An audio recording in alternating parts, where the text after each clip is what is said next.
you have to be careful who you pick as your executor Yes. because some people will act like, they pass and they want to be in control of everything. And so Mm, people don't get what they're supposed to get because they decide that, oh no, that person is not getting anything. mhm, Although in the will it's saying that, no, it will go past to my grandchildren. mhm. Your executor, make sure you get someone who's going to do the right thing. Exactly. Ever felt those awkward vibes when religion and money come up? You're not alone. Welcome to Yahweh's Money, the podcast where we tackle the crossroads of faith and finance. I'm Shay Cook, an accredited financial counselor and the CEO and founder of Crusaders for Change LLC. Join us on our journey as we discuss topics like tithing, saving, and conquering debt through religious perspectives. Let's get started. Hey everyone, welcome back to another episode of Yahweh's Money. I'm super excited to be here with one of my great friends, but before we get into introducing her, let's talk about legacy and ledger, passing down faith and financial freedom to the next generation. That is our topic for today. So every financial lesson we learn, good or bad, started somewhere, often with our parents or even our ancestors. Their choices, struggles, and wisdom are the foundations of our relationship with money. Today, we're tracing the financial lineage. We'll be discussing the powerful, often unspoken financial lessons we inherited, and more importantly, how we can intentionally store that knowledge to create a godly financial legacy for our kids, our grandkids, and beyond. And it's about breaking generation cycles of debt. I know a lot of us suffer from debt. We had the fear, the shame. We want to plant those seeds of abundance and faith. So our main scripture for today is Proverbs 13:22. A good man leaves an inheritance to his children's children, but the sinner's wealth is laid up for the righteous. This verse is a beautiful reminder that true legacy isn't just a material inheritance. It's the wisdom and the principles that ensure prosperity for generations, preparing the way for our children's children through diligent stewardship is an act of righteousness and a direct way to honor God's call to think long term. So now the highlight of the episode, Mrs. Angela Bird's in the house. I met her back in my Army days working at Walter Reed. She is amazing. She is a veteran. She's a mama. She is a grandmother. Oh my gosh. She's a sister in Christ. She is a friend. She's a daughter. She's a sister. She's just an amazing person. So I'm super excited to finally get her on my show here, the podcast. Hey, Angela. Hi, Shay. Thank you for having me. Thank you. Yes. Hi, Hi. everyone. Tell us a little bit about yourself, Miss Jamaican Oh. Queen. Oh, goodness. So I am originally from Kingston, Jamaica. I left when I was about 7. We moved to England, and then my mom was recruited as a nurse and came to America. And then I kind of went back to Jamaica on and off. I graduated from Florida Atlantic University with my bachelor's degree and a master's in human services from Capella University. I currently live between Jamaica and Florida right now. I have 2 sons and 2 grandchildren, and it's just good to be here. Yay. Thank you. Yeah, it's been a long time. We've known each other. I was trying to think back like 9, 2009. I Oh think, my 8 or God. 9. Yeah, that Mhm. seems like forever ago, especially since 25 is the longest year in history. Oh God, And yes. then you throw in a pandemic and 9/11 and all the other stuff that went on in between, or I guess 9/11 was before that. But I'm thinking of my daughter, and she was born in 2000. I just think about the kids that were born. You have a granddaughter who was born in 2000, and just a lot, right? Was she born in 99 or 2000? I think 2000. 2000, 2000. yeah. So it's just a Yep. lot that's happened in just those 2 decades. But then, all the decades we've been alive, and as people say, since the 1900s, it's just been a lot going on. So let's get into our rapid fire questions. Take your seat, let the wisdom inherit. Let's hit the rapid fire questions. Say what's on your spirit. Take your seat, let the wisdom inherit. Let's hit the rapid fire questions. Say what's on your spirit. I'm ready. All righty. What is the single most important financial lesson you learned from your parents or your grandparents? I would say both. My grandmother, she brought land like way back in the 50s. And so she kind of left it for us. And we still have a lot of land in Oh, Jamaica. And then nice. my mother and my father, it's not something they sat down and talked to us about, but the behavior that they modeled. Bills were always paid on time. We never knew of any financial issues that we had in a family. My dad was an entrepreneur. He had his own barbershop, and my mother was a nurse. And we were like middle class back in the 70s. Wow. I definitely, on a subconscious level, took a lot of how to be responsible financially from them. Oh, I love that. That's awesome. Entrepreneurship sounds like they had good work ethic.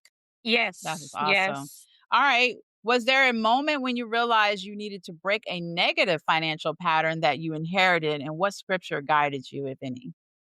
I don't know if there's one. Hmm. I just know that I try to do the right thing, but I try not to focus too much on money because I know I always hear people say, the love of money is the root of all evil.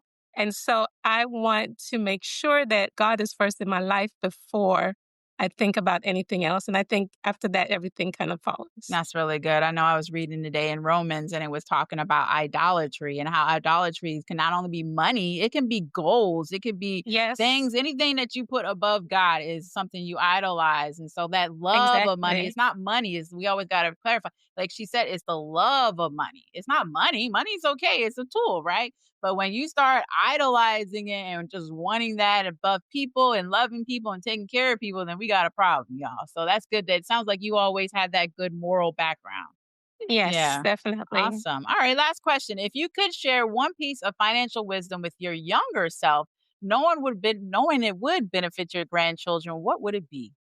Oh my goodness, I would have definitely saved a lot more. I would have taken more interest in financial classes and just things that I can do to leave that generational wealth for my children Hmm. and for my grandchildren. I love that. Yeah, same here. I would have definitely saved more and not spent so much money on materialistic things, clothes and stuff that is like, okay, I wanted to look a certain way, but you know what? But then I'm like, I'm glad I did do that because I learned, that I don't need all of that Exactly. stuff. And I become more of a minimalist as I get older.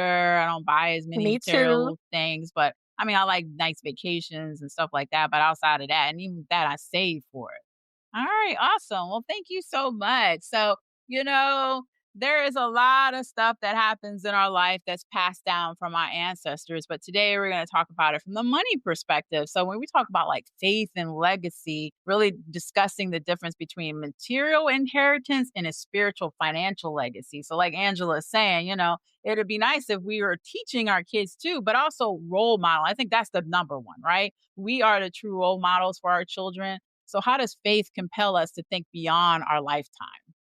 How do I think faith compels Yeah, us? or it makes just so we're not just thinking about, what's going on in our lives right now in this moment, but as we pass on and transition, hopefully to heaven or wherever you guys that listen and believe it, we're, thinking about when we leave a legacy, we leave that with our children. So, how do we in this lifetime? How are you thinking about that, leaving your legacy?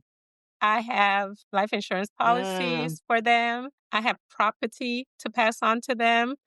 And I am making sure that their name is on everything, whether it's my account at Navy Hmm. Federal, there's a POD on file because I know this a lot of people pass away and there's nothing on file and the beneficiary cannot get what they need. So this at this point, I'm making sure that they're even on my land title. So it would be easier just to transition everything over to them. Yeah, instead of going through the state and all of that and the Yes, county. Yeah, definitely. definitely. And let's talk Definitely. about that because unfortunately you've gotten what else those things when people they don't have insurance and I just had it in my mind and I lost it. And they're what do you know what I'm talking about, Angela? When people When they don't have insurance yeah, and and then they start reaching out to you for GoFundMe. GoFundMe. And, I know some people, it's just, I mean, I'm glad that they have a vehicle or like that, that people can, a mechanism that people can get when they don't have insurance, but we are so undershired, and especially in the Black and brown community. Yeah. Yeah. Talk about that. Has your family always had insurance? Definitely. My mother and father my mother right now, I swear she has her paperwork all in order, and she's like, Oh, "When this happens, you go to the bank and you use this, deposit key, and you get the paperwork and you take it to here." So she has everything written out, instructions, and so now I find myself doing the same oh, thing. Like, good. everything is written out for my kids, bank account numbers, PIN numbers, all that stuff is written on a piece of paper and stored in a safe Gotcha. with all the other important paperwork that I have. Yeah. So how So, young? Because we're older, you and I. So, but were you thinking about this in your teens, in your 20s? of course not. No. As a matter of fact, it's funny you say that because my ex-husband, he was always like that. Like, Oh, when I met him at 19, he wanted to know what was like, CD, and he had all these books and stuff. And I used to be like, "Ugh, what is wrong with him? What? Why are you talking about finance? I'm 18." But now I wish I had, because definitely I probably would have been further. Not that I'm not. I'm happy where I am, but I would have known more sooner. yeah. Nobody talked to me Yeah. about insurance growing up. No, And the no. only reason I know about the GoFundMe's and people passing away and not having enough is because of social media. And then of course we're getting older, so people are passing away. Unfortunately, your older start getting old and start passing away because they're older or might health Yeah. issues, or then now you're hearing a lot of, well, it's always been the young people. And then the pandemic going through that and so many people not Yes. having insurance, so many people not having wills and doing the all of the estate planning stuff. And so there was a lot of kids that was orphaned during the Mhm. pandemic. So put a plug here, y'all. Y'all need to get your paperwork in order because tomorrow is not promised, right? so I agree. I definitely agree. And I noticed my oldest son, he does the same thing that I'm doing now. The little one, he's getting there, but he's not there yet. But one thing I do know, he is very responsible, and he takes care of his wife and makes sure bills are paid. So it's like everything kind of trickled down to oh, him that's in the same good. way that my parents modeled Hmm.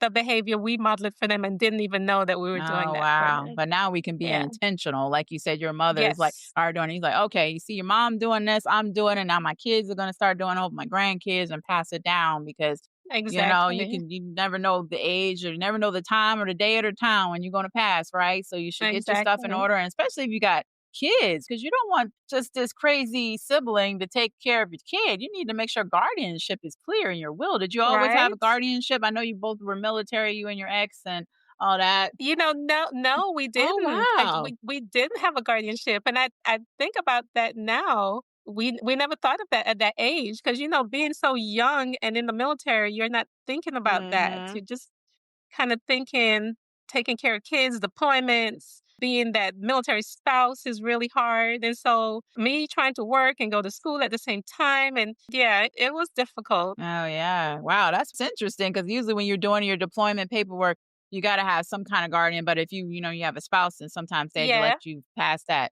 But wow, that's interesting. Yeah, and but it's important. I know when we were in Germany, I think Alana was only like 5, we made sure we sat down, got a will put down, and talked to my family, like, "All right, who's the responsible family in the time?" At that time, they're no longer that person now. Just but, and I'm not gonna call out their name, but but I was like, all right, this person can take care of my daughter if something happened to Nate and I. But, thank God we all lived and we're good. But yeah. Oh my we got goodness. family members that still have kids under 18. So, for y'all that have kids under 18, you should be planning for that. And if they are over 18, like Angela said, her kids or grandkids are designated on a title and beneficiary on accounts and making sure where they can go and get this money. Hopefully she lives a lot longer and not to worry about it. And then they start building up their own assets. But still, I always worry about, and I know I'll be dead because people are like, well, you be dead, so who cares? Well, I don't want my family members fighting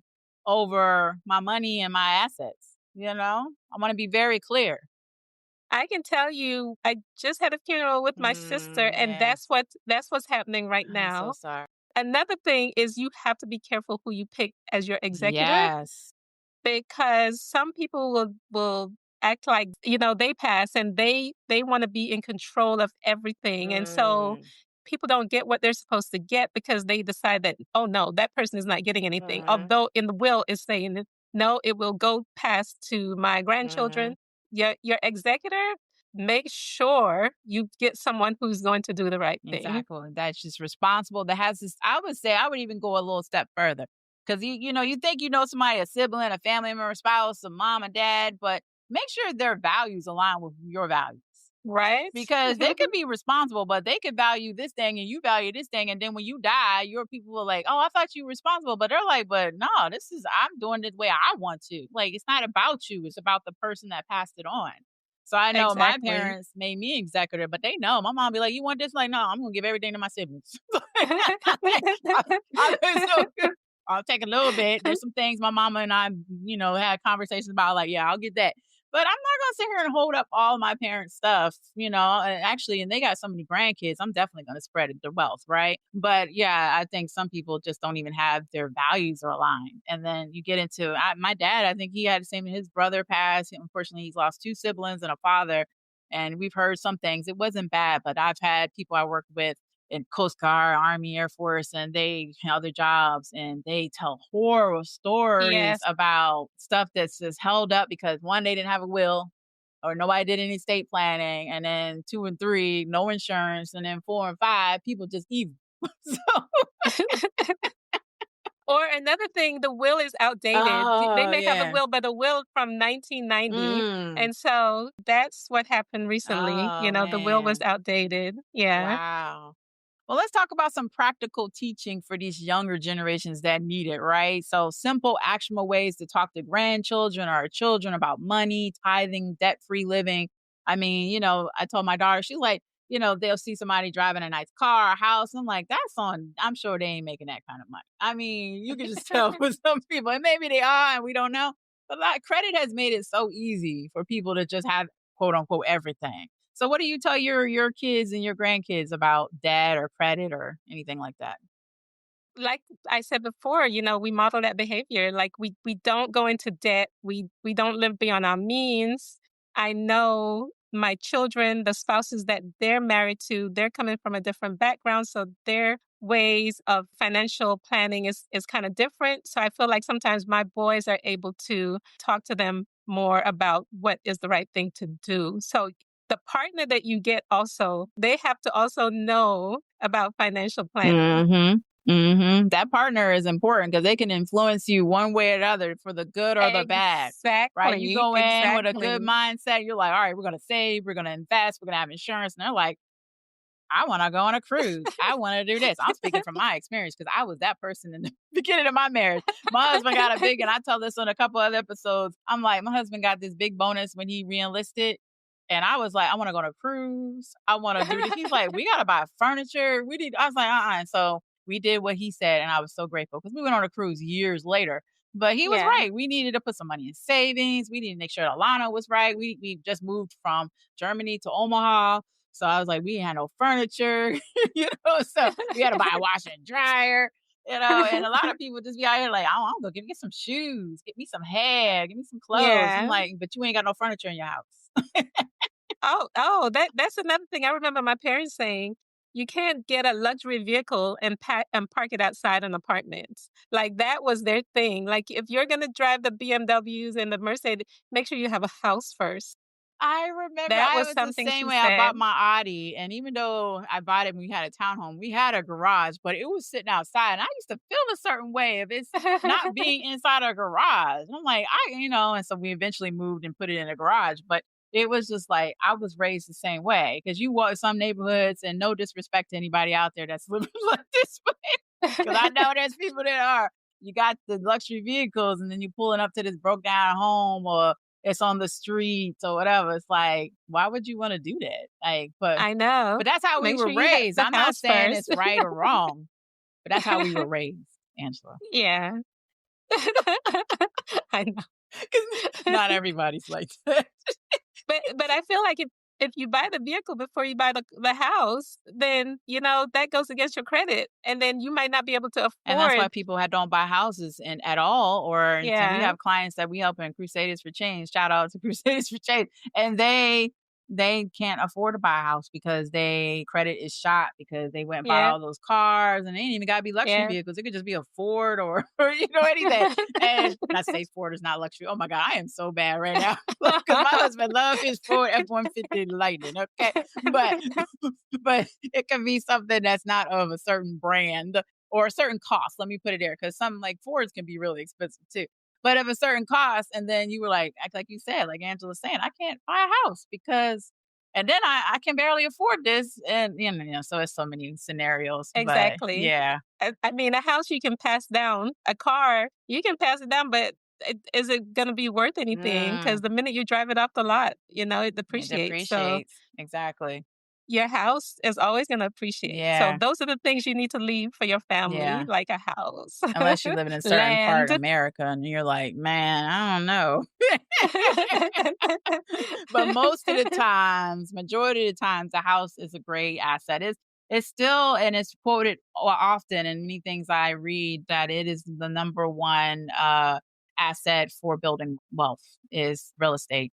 And a lot of us not there yet, so we can help you. So, all right, let's talk about breaking cycles. So, identifying, discussing how either biblical principles can stop the transmission of generational financial baggage, like consumer debt or scarcity mindset. There's plenty of scriptures out there that helps you like really deal with this. I know I'm listening to do a shout out to Zion Church Pastor Battle here in Maryland, DC area, and he's talking about the pathway to success, and he's talking about how whether it's financial, whatever, he's got to start with your spirit, with the Bible. It's got to start somewhere that you believe in bigger than you, right? No matter what you relate, Exactly. whatever you worship.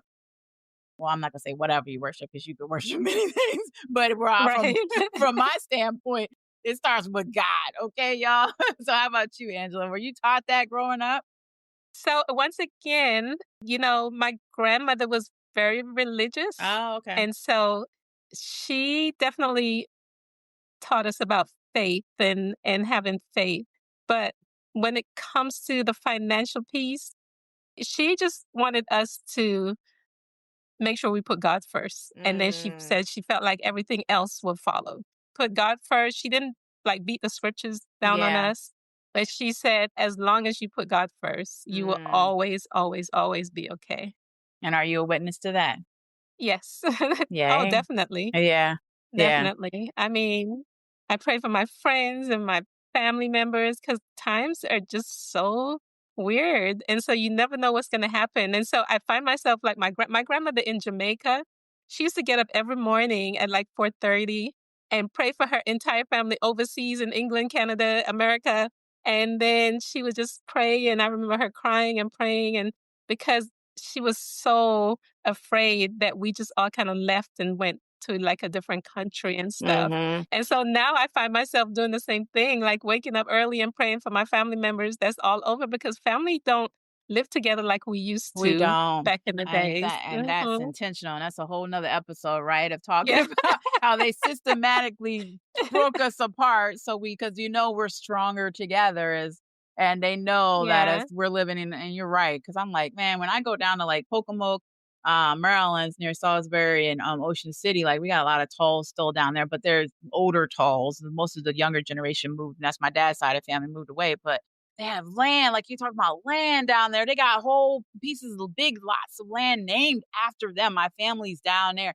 And it's like all of the people dispersed because for many different reasons. But when we're together, we build community, and and I think we Exactly. wouldn't be going through a lot of this crap we're going through in the world if we, or in America, if we were in, strong communities like that. Yep. So I agree. yeah. I So your agree. grandmother was on to something. And definitely I feel the same way praying for my friends and family all around this world, because God is listening. He's there for us. But people are really out here struggling. Struggling. Yeah. I feel like they can't hear God's voice because their struggle. And so when you talk to them, about having faith and just, believing and no matter what, like I'm thankful for the good and the bad stuff that's Mm. happened because I wouldn't be who I am if it was just good stuff that happened all the time. And sometimes I feel like we go through stuff because God be like, "Oh, you forgot about me." And you forgot about who's really in control here. You You you know? forget about who's really in charge. Let me see. where you at with this? Yeah, exactly. That is so good. That is so good.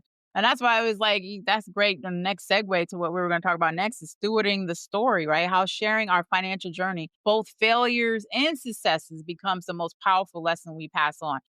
We don't have to always share the good, role model the good. You need to show, there's stuff going on in life and it's hard. Like Exactly. I remember when I was going through a bunch of stuff at Coast Guard and had to file a bunch of EEO complaints and stuff. And one day I was talking to my friend's daughter and she overheard it and we were driving home. My daughter's friend's mother. We were driving home and she says, I never knew you went through all of that. And I was like, oh my God. And my husband's like, and I told my husband, he's like, yeah, she needs to know the bad stuff too. I'm Yeah. sorry, being black and woman in America ain't easy. Okay. It's not. So, It's and not. I'm raising a We're black always woman. You're fighting. always fighting. And Mhm. my daughter is too. She's only 24 and she's Yeah. having to deal with stuff at work and in school. And, Yeah. and it's like, man, she's like, it's always going to be like this. Yep. Yeah, Yeah. unfortunately. Unfortunately, I feel like we're always fighting for what should come to us naturally. We're not asking for nothing more than what we're entitled to, Mhm. but it's always a fight It's for always a every fight. single thing. But what I'm gonna say here is that meeting Angela back in '08 and '09, she always had that fight. She was always confident and just smart and intelligent. And she still looks amazing all of these years later. Hello, melanin. But still, like you exude strong, black, successful woman. Let me tell you, it came from I remember when you and I first started working and you were a lot younger than I me. was I think you alive. were barely Yeah, I wasn't 30. even 30 yet. It was a lot going on in that office. And I remember what this lady had told me. She said, no matter what, if you find you're working for a younger Black woman, she said, no matter what you're going through, you take that woman and you take her under your wings and teach her, not, be like you're going against the grain or anything, and always, always, always support her. And I can't remember who told me that because it definitely happened when I started working for you. I was like, oh my gosh, she's so young. But I remembered what that person told me, and I was like, "Ugh, I can't give her a hard You time. told me Like, I that have to years be there to later, but it support." was you, Troy, and Anthony. You was like the Yes, dynamic trio that came in and would yes, just give me like so much guidance. And yes. we had some other people in office that were just so defensive and rude and da da da da. But then we had Angela, Troy, and Anthony who just came in and just, you would tell me like, nope, Shay, nope. And I'd be like, okay. And I remember going home, my husband like, no, they right, Shay. I'm like, oh, you know. So, but guess what? Guess who I'm still in touch with? Angela, Troy, Anthony. Those three people, even though they were a lot older than me, maybe 10, 20 years older than me, Yeah, they really were there to support their leader. And but we became definitely. friends later and like family later because they like, yeah, because you guys have been there. Y'all have been the young ones Yeah. working for older people, older people working for you. So it just Yeah. kind of flip flop. But I just appreciate that. 'Cause to this day, it was like the best army leadership training ever, like on the job, like from y'all. Because Angela was real, y'all. She'd be like, Shay, we ain't doing that. Okay. And I'd be like, and I still respected her because she was like my elder. It's so funny because my other supervisor, Melissa, said the same uh, thing. Melissa said I kept her on track, yeah, like, you did. You had me prepared for this entrepreneur life, but also for Yes, just other jobs I went on to afterwards, having that because, but I've always been there. I've always worked with older black people that just respect. And I had a couple, like only a small handful, maybe not even five, maybe like a couple. But most of the black people that I worked with that were older were always there to have me under their wing. And I love that. They were always a definitely. mentor. They were always like, all right, girl, I'm going to tell you like it is. I ain't sugarcoating it. But then I always they were encouraging as well. So that's what we can do Yes, for our kids. Like, no matter what yes, color, race you are, it's like you dare to encourage your kids to learn about finances, to have faith throughout their journey, right? exactly, exactly. I'm telling you, have faith is the number one thing because sometimes when you think things are not going to work out, it works out just like that. And you know that comes from just having faith. Yep, that faith and obedience. I keep on saying all through this year, my two goals for this year was obedience and self-care. God's like, you need to listen to me. And I'm like, okay, Lord. And sometimes it's hard, but honestly, after 40, almost 50 years on this earth, I'm like, all right, you know what? It's time to just listen. Like, don't even try to do it on my own. Especially that obedience. It's really hard sometimes to be obedient because you're looking at what it is and you're like, no, this is the way it should go. But then you're hearing, no, you just need to sit still and everything will come together. And I mean, I try to do the same thing definitely to be Awesome. obedient. I love Yeah. that. I love that. Well, according to a 2023 study by the Federal Reserve, only 37%, y'all, 37% of U.S. adults have discussed estate planning with their family. Only a quarter of Black, Hispanic, and Asian Americans have a will or a living trust, highlighting a critical gap in planning for intergenerational wealth transfer. We have to get insurance, y'all. I mean, as you get older, it gets a little more expensive, but as you're young, like get that insurance. I got that Gerber life insurance for my daughter, like before she was even born. I have plenty of insurance. My husband and I, between us, like you got to have that insurance. So, any final thoughts? One thing I wanted to remind people, like if they have land, Mm. they have to make sure that those taxes are paid. Like, Yes. yeah, don't assume Mm. that the taxes are paid because in the end, someone else will end up buying up your That is a property. great point. Yes, Mhm. so Yeah, you see definitely. those land going up for auction or any selling estate Yes, sales, and it's like, "What happened? They didn't pay the ta" I've heard that story too many times. Oh exactly. my And I feel god. like sometimes, like the older, like our grandparents will Mhm. have land that we don't really know about. And then before you know it, because the taxes are not being paid, that land is gone. So maybe if you're young, you can talk to your elders, Mhm. see if anybody have any land, any taxes need to be paid, work with them on that, But Exactly. definitely talk to your elders, find out what it is that they have, talk about estate planning, talk about wills, find that one person that, because there's always one in the family that's very Yeah, financially, exactly. you know, Or call talk to Crusaders that for person. Change. We're here to help you. Yes.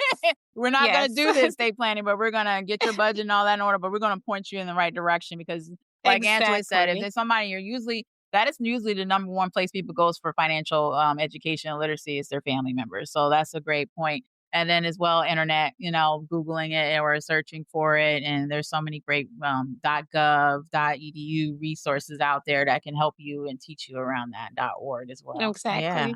Awesome. So, our time on this earth gives us a sacred opportunity to shape not just our own finances, but the destiny of our descendants. Leaving a legacy of faith and financial freedom is one of the most powerful acts of stewardship we can perform. When we teach our grandchildren about the ledger and the Lord, oh, I love that. The ledger and the Lord, we're answering the call to be a good person who leaves an inheritance to their children's children. So, one way we can do this is by creating, like Angela said, a simple will, updating our beneficiaries, designating a power of attorney. She said all of that in this episode, okay, because she's amazing. These are the three pillars to protect your loved ones and prevent confusion, especially during times of sadness. Yeah, because we don't want to be thinking about when we lose a loved one, we don't want to be thinking about all that. We need to make sure all that's in order. And remember, why DIY online services may suffice for the straightforward cases, consult an attorney for complex situations to ensure your plan is comprehensive and legally sound. So, lastly, I would ask that you commit to building your spiritual and financial legacy. So, practical step is identifying one financial principle you learned from your ancestors, write it down, and commit to teaching it to a younger person in your family this week. And or spend time in prayer asking God for wisdom on how to be a good steward of the resources you have now and how to use them to bless generations you may never meet. So, Angela, thank you again. That was You're amazing. I welcome. appreciate you. You're an amazing, beautiful soul. And so, Oh, thank thank you for you. blessing our episode. And everyone, we'll see you soon. Have a great day. Bye, everyone. A big thank you for listening to this episode. We hope you found today's chat about the intersection of religion and money insightful. We would love to hear your feedback. Hit that subscribe button or follow the podcast. And please feel free to leave us a review. For the latest Yahweh's Money content, visit us at crusaders4change.org or find us anywhere you listen to podcasts. Until next time, stay financially fit and spiritually inspired. And remember, it's always better Yahweh's way.